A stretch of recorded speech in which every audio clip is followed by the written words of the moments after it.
Good morning.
Say good morning again.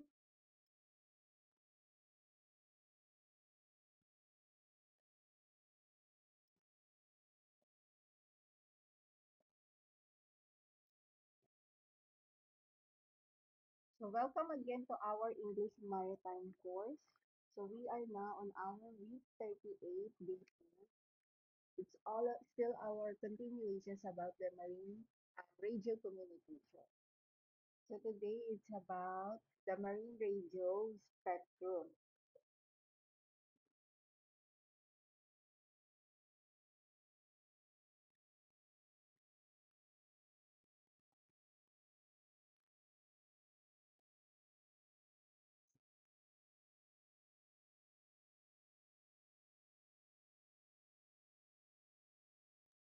So the marine radio spectrum is a dedicated range of frequency in the VHF or band between the 156 and 174.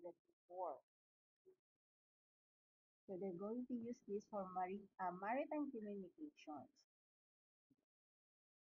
So I have, as you can see in our screen, is the or what we call the VHF or the very high frequency spectrum. So the frequency or the number of waves passing a point per second.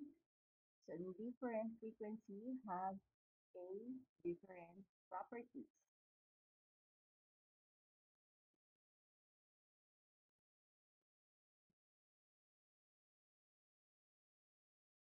So this one, the VHF, it only travels in a straight line or in a line of sight.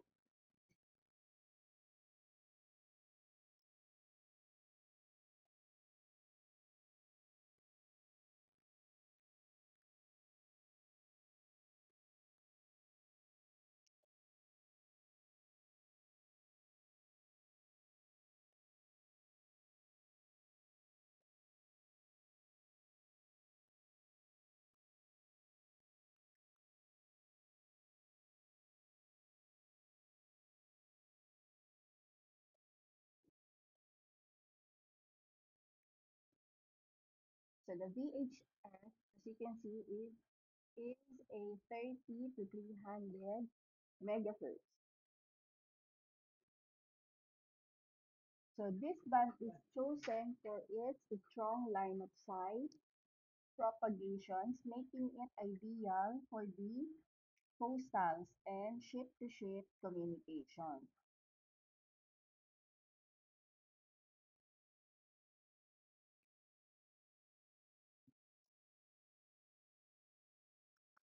So I have here another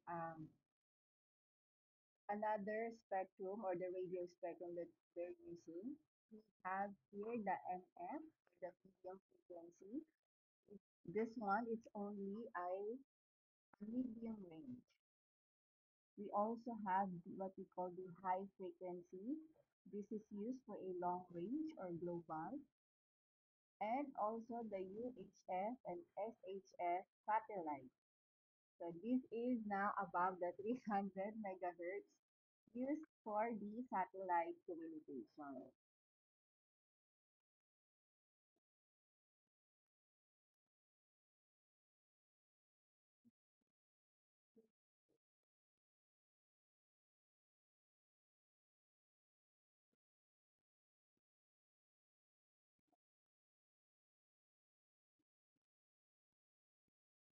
So again, first, as I said earlier, the VHF or the very high frequency radio, it only range in the line of sight or typically the 20 to 30 nautical miles.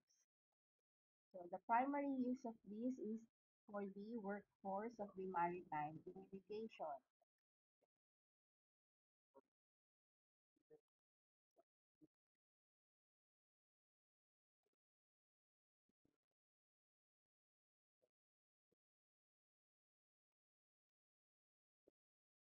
The VHF here, so they're using this for the distress, urgency, and safety callings, what we call the channel 16, that primary channel for emergencies, which all vessels must monitor.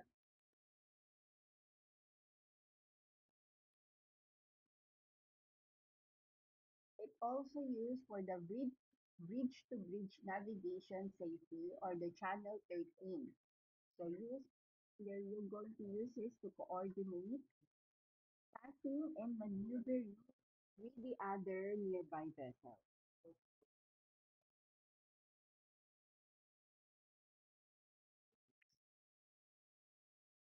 Another one is for the ship-to-shore communications with ports, pilots, and the marinas.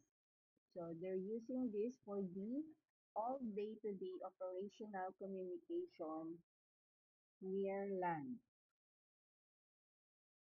as well as the ship-to-ship communication. So this is only the general coordination with other vessels on the working channels.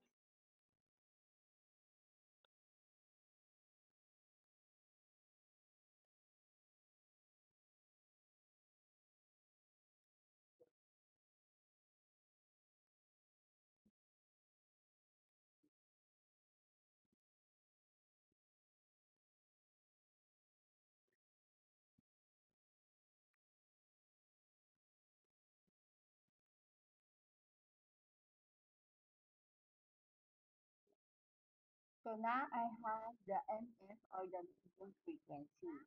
So this time, the range of the medium frequency is beyond the line of sight or up to 250 nautical miles, especially at night. So the MF signal, it travels via ground waves, hugging the sea surface, and at night it changes.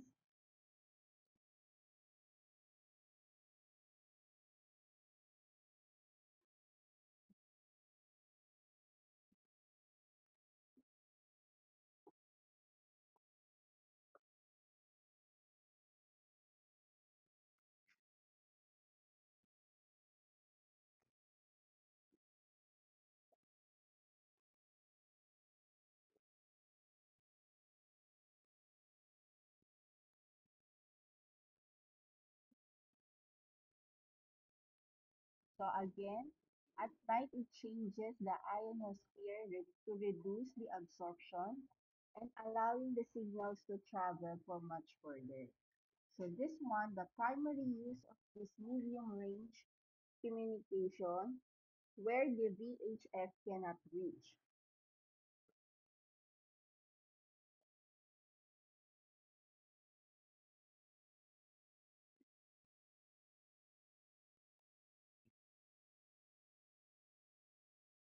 So we're going to apply this MF in the GNDSS distress undertake.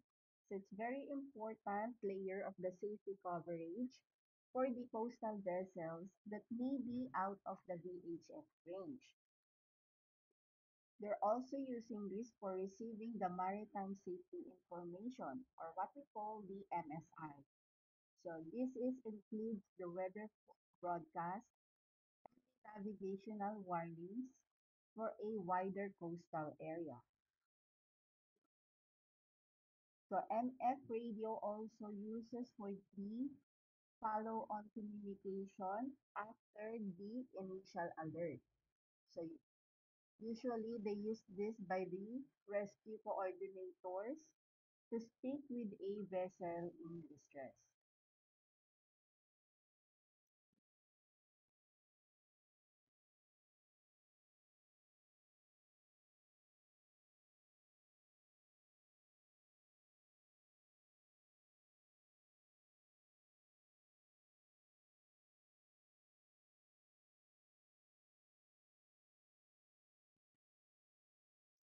So another radio that we have is what we call the high frequency or the HF radio. So this time it uses for the long range or transoceanic communication.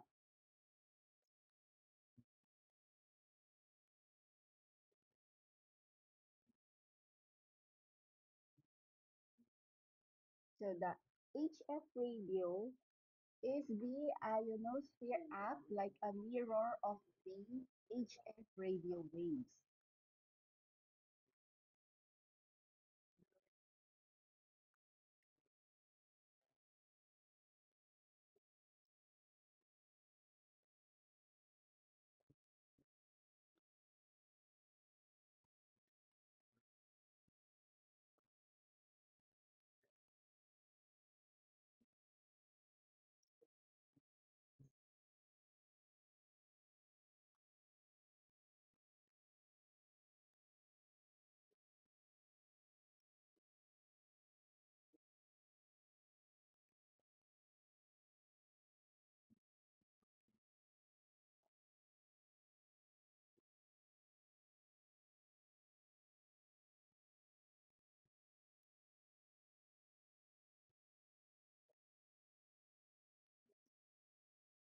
So the NF radio here, they uses a skywave propagation for bouncing the signals of the Earth's ionosphere to travel over the horizons.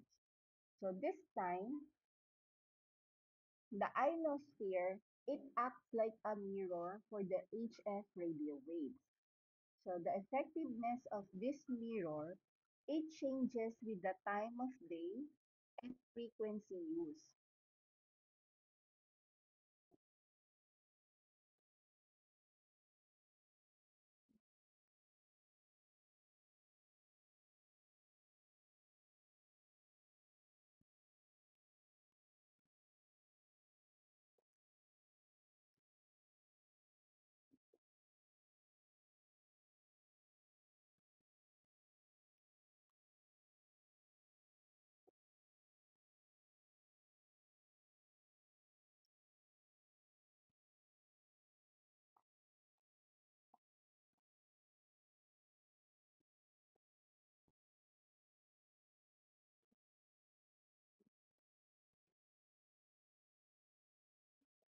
So the NF radio here is now we're going to use for the long distance distress alerting and communications. So this will be involved for the ships on the high seas and far from the land. It also applies in the communication with the company offices or the authority. So the primary way to make voice calls from the mid-oceans without using a satellite.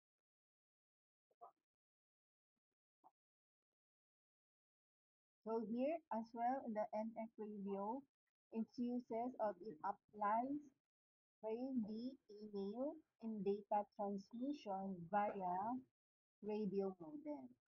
So this is known as a radio telex that allows for the text-based communication over a long distance.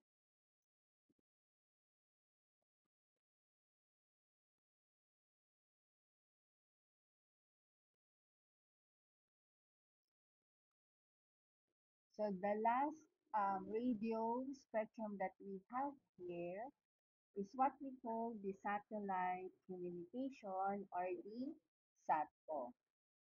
So this time, the range of the satellite communication is truly global coverage. So geostationary satellites like the Inmarsat position over the equator and can see the poles. So the polar orbiting satellites that like the Iridium, it covered the entire planet. So how this satellite works? So the signals are relayed to the satellites orbiting the Earth. So for example, of it would be what we call the Inmarsat or the Iridium satellite.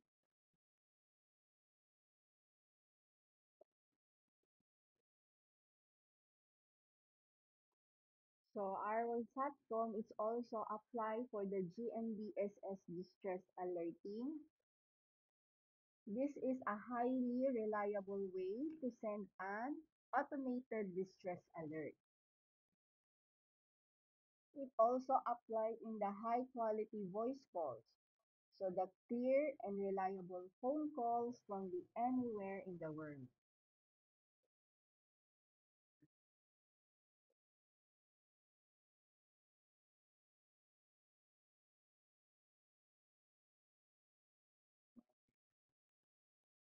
It also applies in the broadband internet access or what we call the VSAT because the high-speed data for the ship operations and the crew welfare.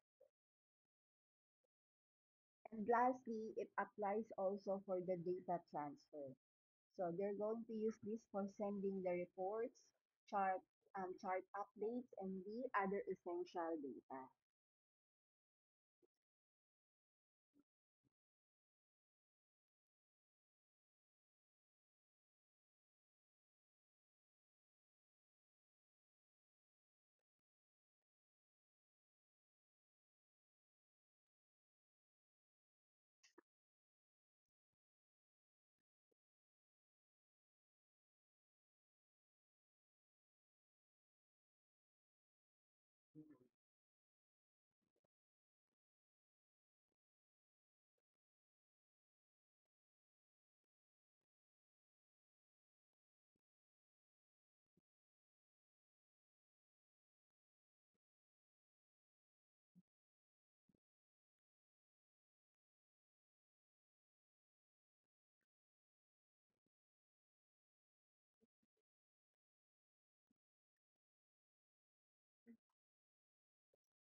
So as we continue, we have here some important consideration. So the DSC capacity or the capability. So many vessels are required to have a DSC which enables a high button distress signal transmission, the uses of the channel, because the channel have a specific purposes. So using the wrong channel can cause a congestion and interference, especially on the channel like 16. International differences. So the channel usage can vary by region. So for example, some US channels may uses a different operation mode than the international ones.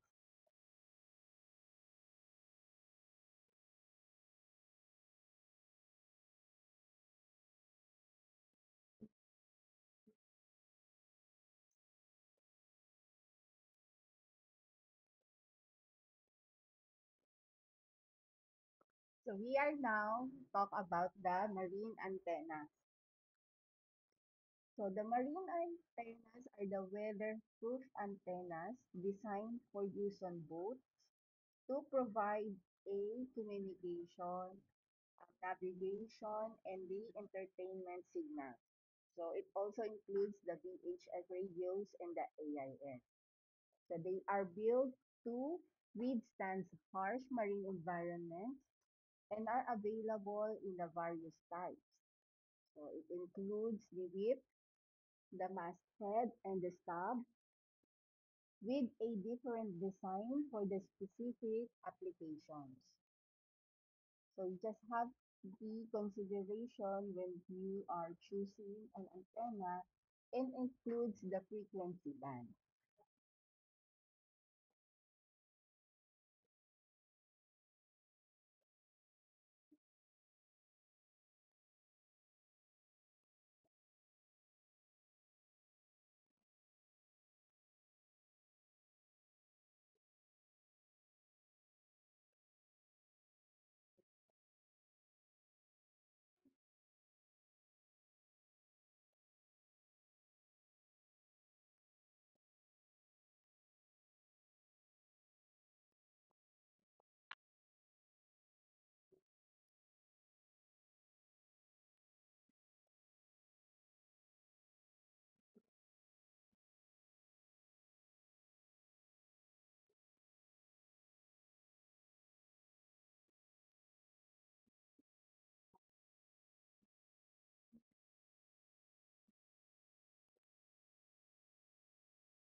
So here I have the key features and considerations regarding the marine antenna. So first, of course, the durability. So the marine antennas are built with the weatherproof material like the brass and the copper. So to withstand harsh BC conditions. We need to consider as well the applications.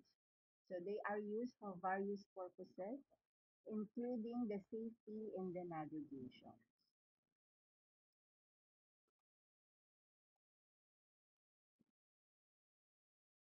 So as I said earlier, there are different types of antennas. So it includes the whip, the stab, and the masthead antennas. So they are designed to suit a different vessels and needs.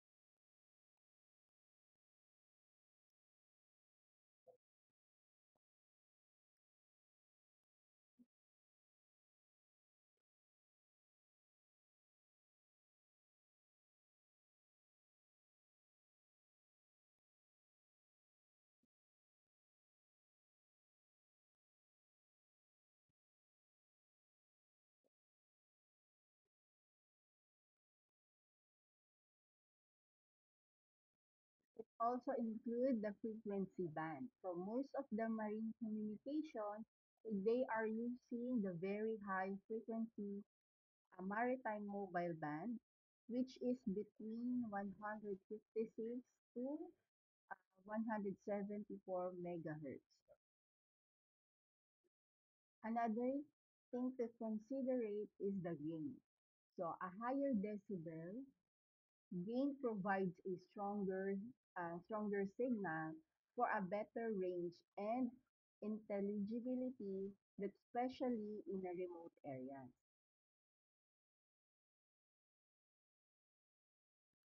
The AIS compatibility. So antennas, they are designed for automatic identification system or the AIs. It works especially with the 162 megahertz frequency used for transmitting and receiving the navigational data and can be crucial for the safety of the crew.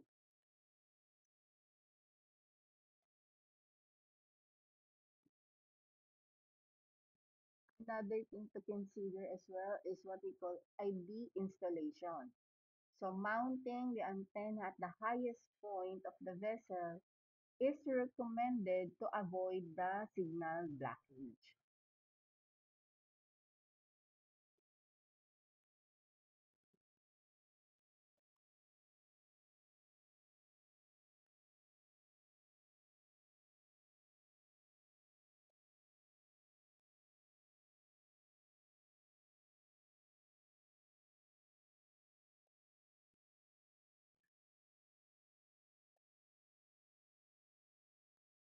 So as you can see here, this is the antenna of AVHF. So it's very simple, vertical whip antenna. While the MF and HF, they have the long antennas and large vertical whip antennas that requiring an internal tuner. We also have here the NAVTEX. This is a small passive antenna. The GPS, so they have a small mushroom-shaped antennas. We also have here the satellite. So this time it has a dome enclosed and stabilized satellite dishes that track the satellite as the ship moves.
So we are now moving to the GMBSS or the Global Safety Net.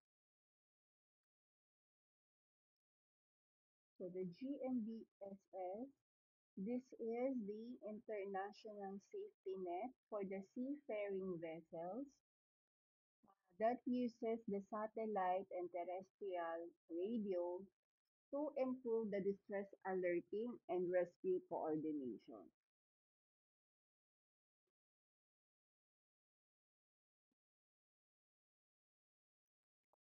So the GMBSS are the mandated by the IMO and implemented through the SOLAS Convention.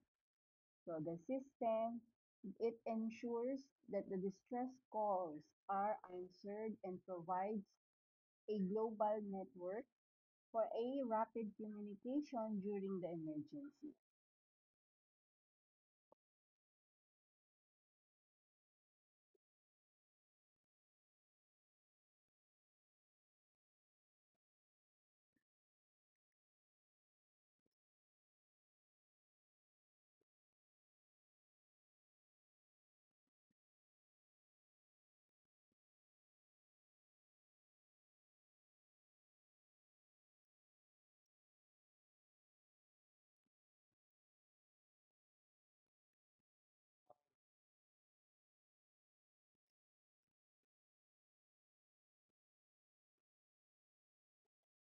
So here,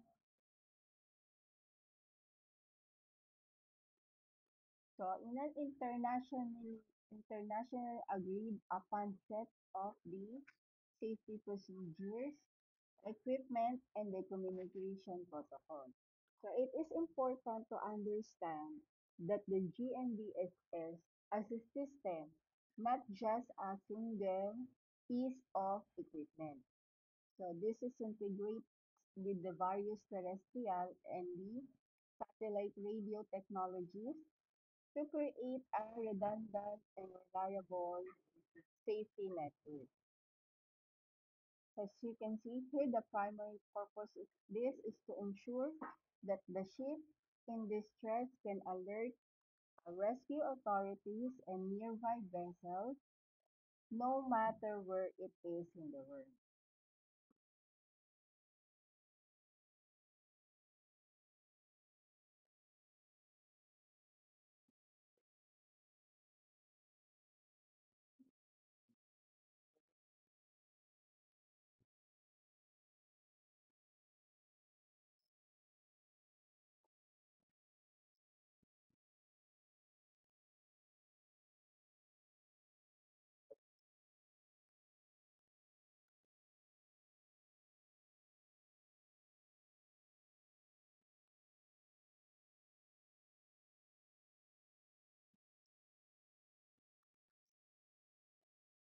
So I have here some core function of the GMBSS.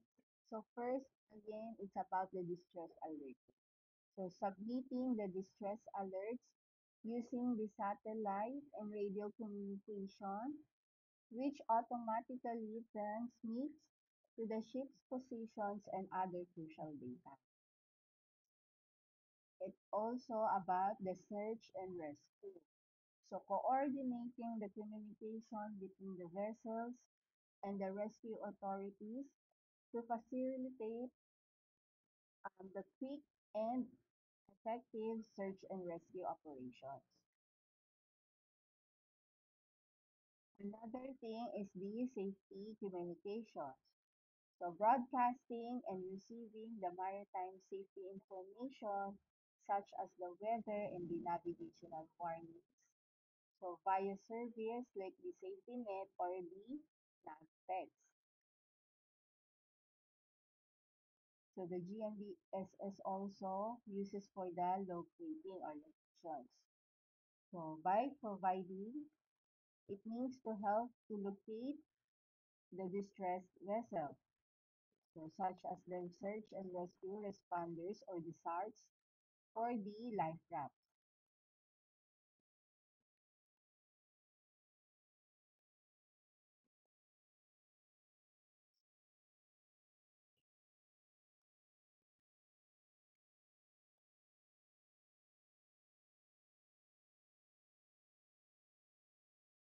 So in the old systems, the GMDSS depends on the ship's hearing to distress call or the ship to ship. That required a skilled Morse code operators. So the old system was based on hope. The hope that another ship was close enough, that is radio operator was on duty and hear more, they could hear another Morse code call over the statics.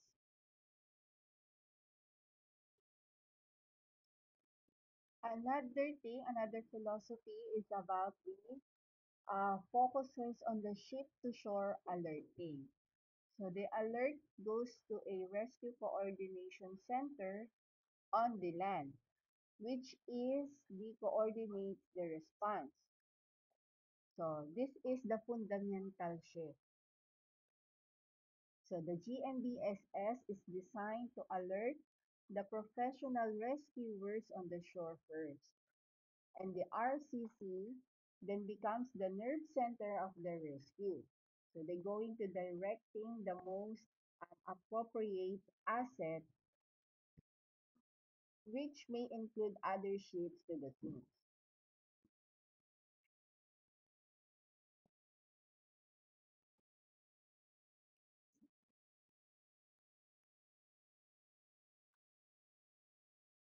And then using the digital satellite technology to make alerting and as simple as pushing a button. So this will be the automation of the GMBSS.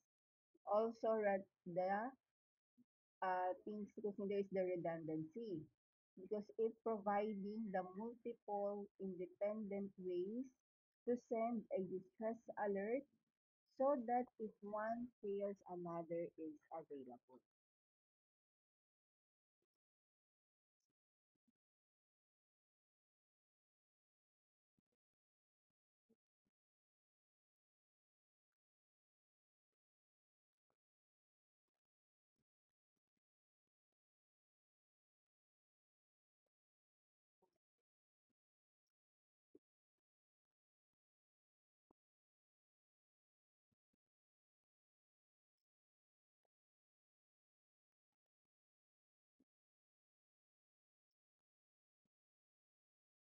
So what are the GMBSSC areas?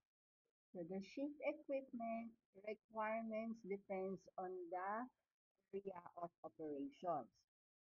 So these are the areas that defined by the radio coverage available from the shore. So we have here what we call the Sea Area A1.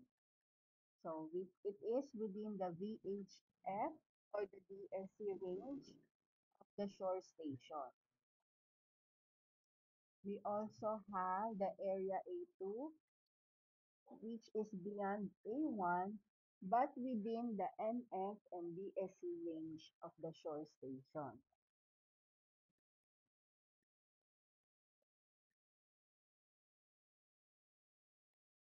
Another area that we have is what we call the Sea Area A3. So this one, it's beyond the A1 and A2 but within the coverage of an Inmarsat geostationary satellite. And lastly, we have here the Sea Area A4. So the remaining areas, primarily the polar regions, which are outside the Inmarsat coverage. So for example of this is and the Arctic Oceans.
So as you can see in our screen, I have here some tables that shows how the equipment requirements build upon each other. So every GNDSS, they need the basic VH, the EPIRB,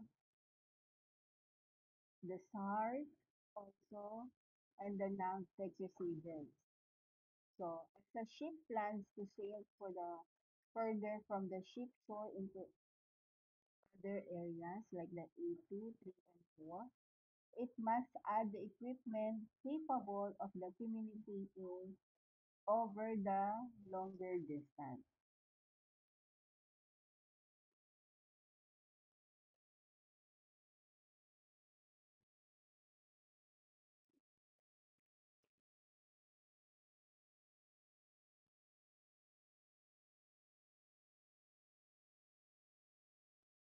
So the satellite communication equipment.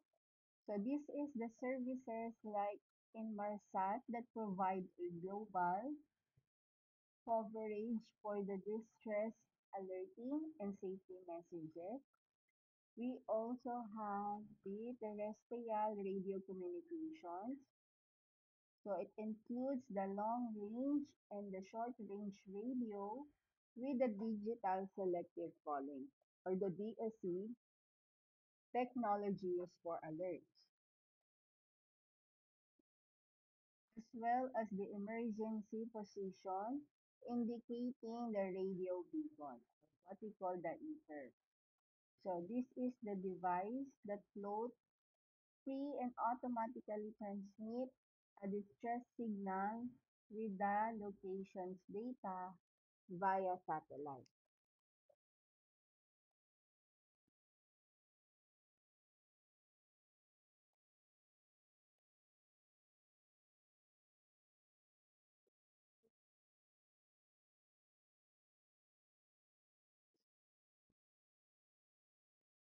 We also have here the search and rescue transponders or the SARTs.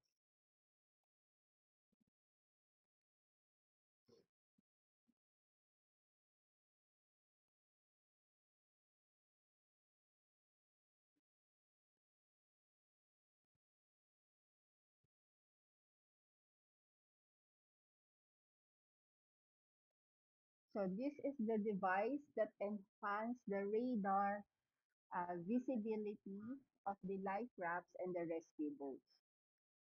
And lastly, the VHF portable radios. So they're using this for the short range communication, especially from life rafts.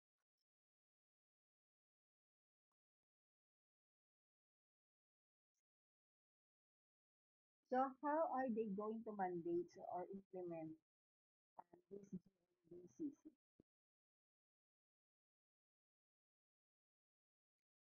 So they mandate by international regulations. So the international regulation or the GNBSS is an international standard.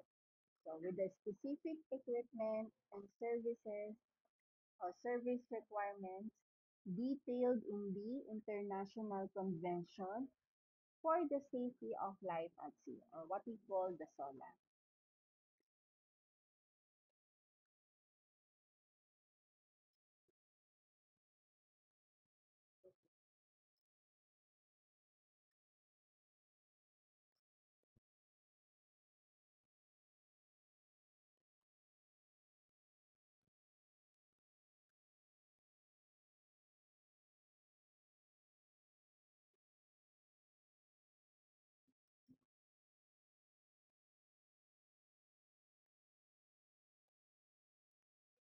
We also have the mandatory carriage. So the cargo ship of the 300 gross tons or more and all passenger ships on the international voyage are required to carry the specific GNDSS equipment.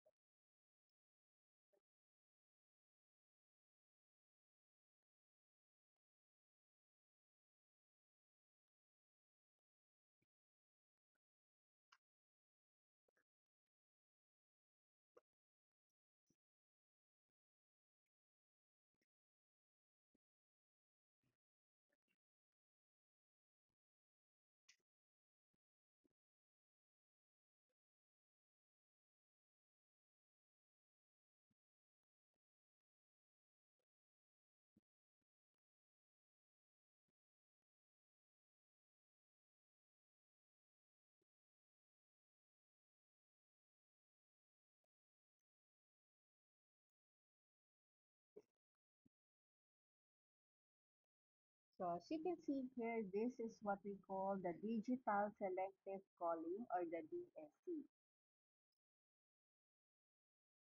So this is the cornerstone of the GNDSS. So it's like a pager for the marine radios. So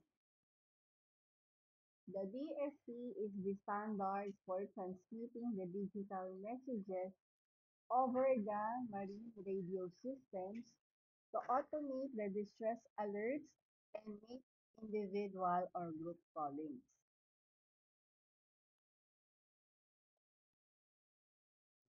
So it functions like a digital paging system.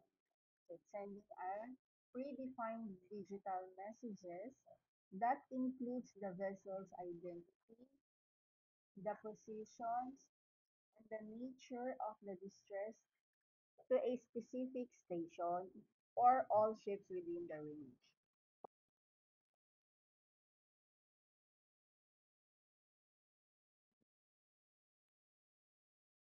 It also allows a radio to call a specific station and automatically with a digital signal. So instead of making a voice call on an open channel, the DSC sends a quick digital burst containing information like who is calling, who they are, who they are calling, and the purpose of the call. So this automates the calling process. So each vessel is designed in a unique 9-digit MMSI or what we call the Maritime Mobile Service Identity. So this is like a phone number for a ship. So it uniquely identifies the vessel in all digital communications. It also a simple push of a button transmit pre-formatted distress alert containing the ship's identity and the locations.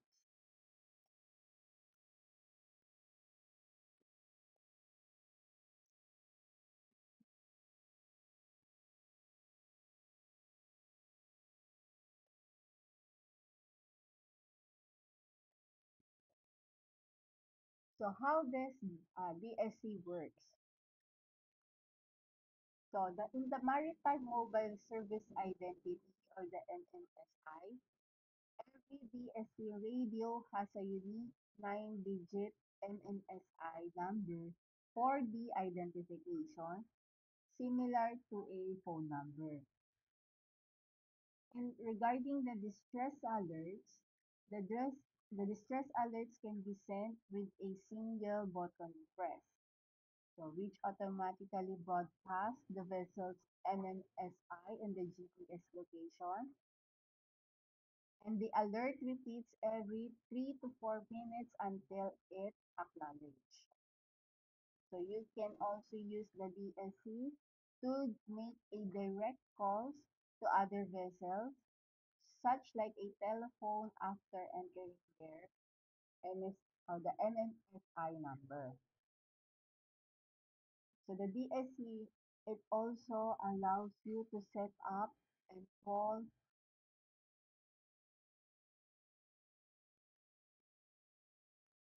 the specific group of the vessel simultaneously.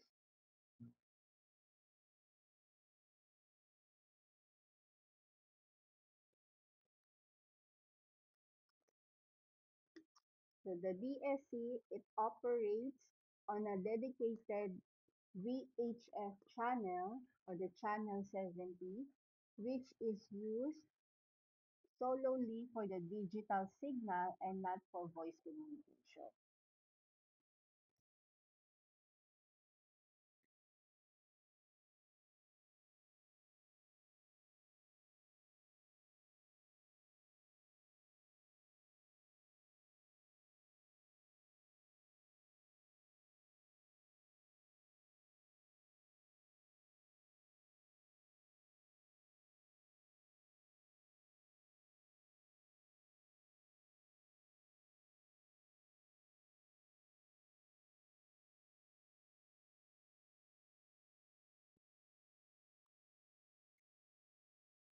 So the DSC also can provide an increased range compared to a voice transmission due to its digital processing and the narrower bandwidth. So the range can be about 10 to 20 nautical miles, depending on the conditions and the equipment.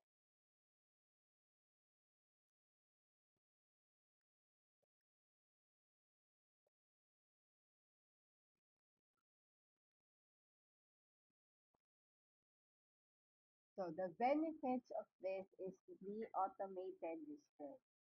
So it will reduce the needs for a continuous voice match for a distress signals.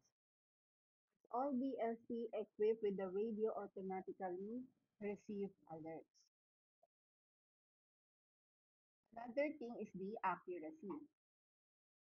So transmits the accurate information such as the GPS position, which is crucial for the rescue operations.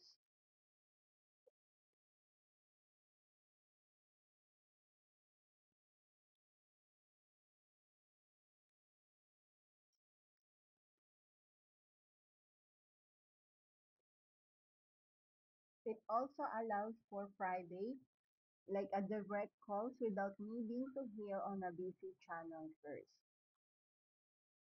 It also gives the safety that enables the transfer communication for both distress and the safety related messages.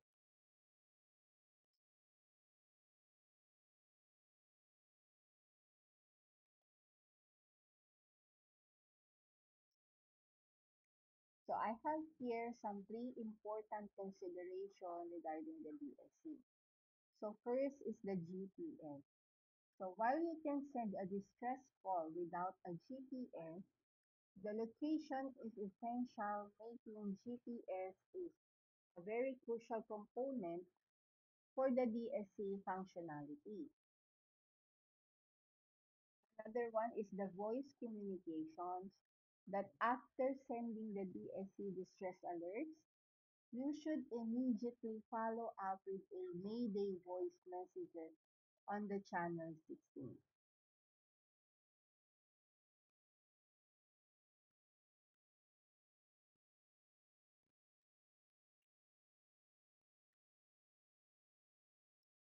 And lastly, the licensing. So operating the DSC radio, it requires a valid marine radio operator's certificate.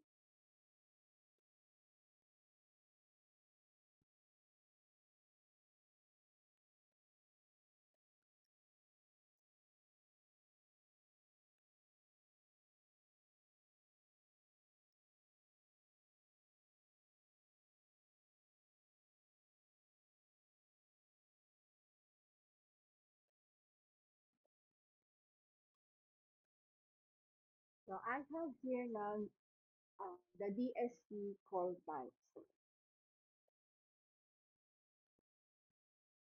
So the DSC call types, it includes the distress, the urgency, the safety, and the routine calls.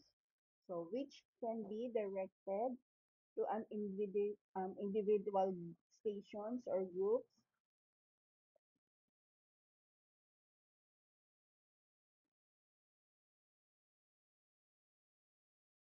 And the call types can be categorized in three types. So first we have here the priority of the DSC calls. So first is the distress. So this is the highest priority call indicating grave and imminent danger to a person or a vessel. Another one is the urgency. So for very urgent messages concerning the safety of a vessel of or the persons. Regarding the safety, this is for the important navigational or meteorological warnings for the maritime safety information. And lastly is the routine. So this is for all other communication that are not distress, urgency, or safety related.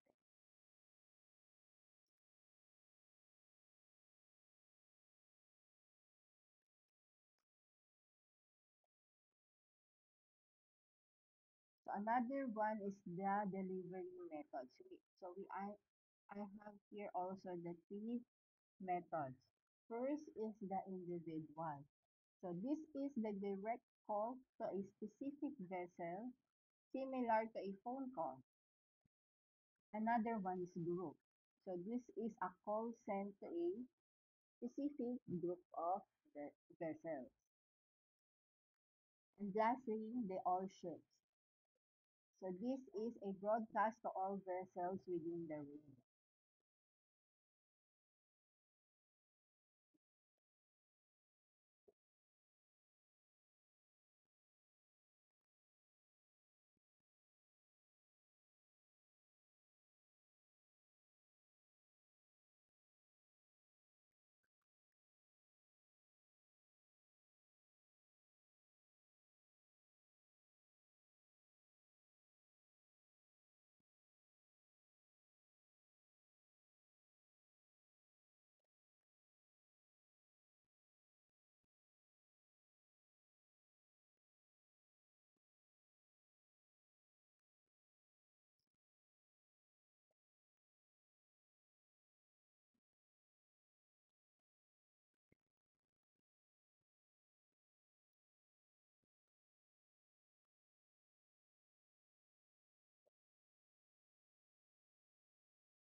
I have here now the special types and features of the DSC.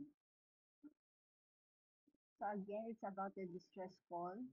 So the distress call can automatically include the ship's identifications, position, and natural of the distress. It's, for example, abandoning the ship, flooding, or man overboard.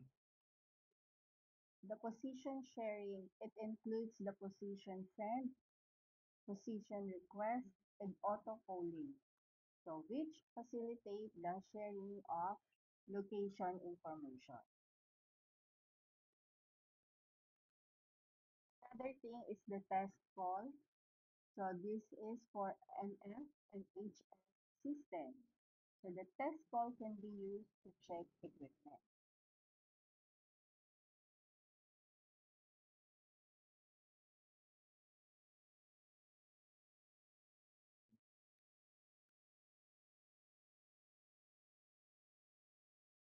And lastly, the relay calls.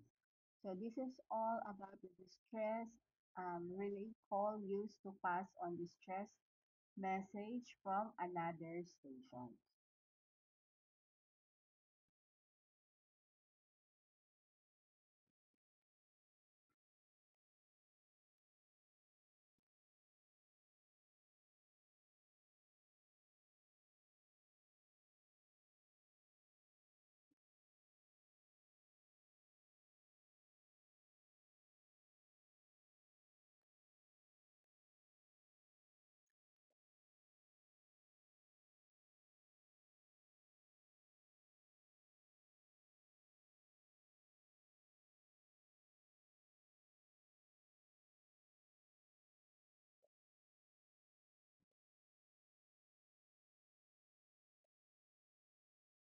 Okay, so that will be all for today. Thank you for your listening, and this is your instructor. A.